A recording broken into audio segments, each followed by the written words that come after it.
நீதிமான்கள் சிங்கத்தை போல கெர்ச்சிப்பார்கள். அல்லேலூயா. நம்ம எப்படி இருக்கணுமா? சிங்கத்தை போல நல்ல தைரியமா, எந்த பலவீனமும் என்ன தொற்ற முடியாது, என்ன ஓடிக்கிட முடியாது, என்ன பாடாம தடுத்துட முடியாது. தெய்வீக பிரசன்னம் என் மேல இருக்கும். அல்லேலூயா. சேர்ந்து பாடலை பாடல். பள்ளத்தாக்கில் நடக்கும் போது என்னை காண்பவரே, பள்ளத்தாக்கில் நடக்கும் போது என்னை காண்பவரே, தாகத்தாலே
தமிழில் எழுதிச்சு. என்ன கோரி நம்ம தெரியாம பாட்டு நினைக்கிறேன். என்ன கோ அப்படின்னா மீனிங் யாராவது சொல்ல முடியுமா?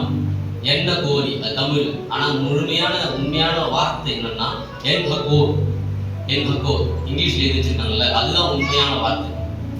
அப்படின்னா இருள் இருந்த பள்ளத்தாக்கில் நடக்கும்போது கூட ஜீவ தண்ணீர் நீராண்டு வருது. எப்படி எழுத பாருங்க. சிம்சோனுக்கு நடந்தது காரியம். 3000 பேர் தன்னுடைய ஜனங்கள் தான், நான் கூட இருக்கிற யூத ஜனங்கள் 3000 பேர் அவரை கட்டி இழுத்துட்டு போனாங்க. பெலிஸ்தர் கிடையாது, பெலிஸ்தர்கிட்ட ஒப்பு கொடுக்கிறதுக்காக இழுத்துட்டு போனாங்க. அவர் போயிட்டு தேவனுடைய ஆவி அவன் மேல் இறங்கினதுனால கழுதியின் பச்சை தாடை எலும்பை வைத்துக் கொண்டு 1000 பேரை முறியடித்தான். அப்ப பெரிய தாகத்தோட அந்த இருள் நிறைந்த பள்ளத்தாக்கில் நடக்கும்போது, ஆண்டவரே இவ்வளவு பெரிய ரட்சிப்பை கொடுத்திருக்கிறீங்க, இவ்வளவு பெரிய பலனை கொடுத்திருக்கிறீங்க, இவ்வளவு பெரிய விசுவாசத்தை எனக்குள்ள கொடுத்திருக்கிறீங்க, நான் தாகத்தால அழிஞ்சிடலாமா அப்படின்னு சொல்லிட்டு கேட்பாரு. அப்பதான் அந்த இடத்துல ஒரு நீரூற்று அவரை நோக்கி கடந்து ஓடி வருவான் பாரு. அல்லேலூயா. நம்முடைய வாழ்க்கையில் கூட அப்படிதான். பலவீனமோ, வியாதியோ, வருத்தமோ, பசியோ, கடனோ, எதுவும் நம்மளை ஒடிச்சிடணும், நொறுக்கிறணும் வருதுன்னு பாத்தீங்களா? அதுக்கு முன்பாகவே கர்த்தர் ஒரு பெரிய பள்ளத்தாக்க, பெரிய நூறுக்கு நம்மளுக்கு முன்பாக ஓடி வர பண்ணுவார பாருங்க. சேர்ந்து பாடுவோமா?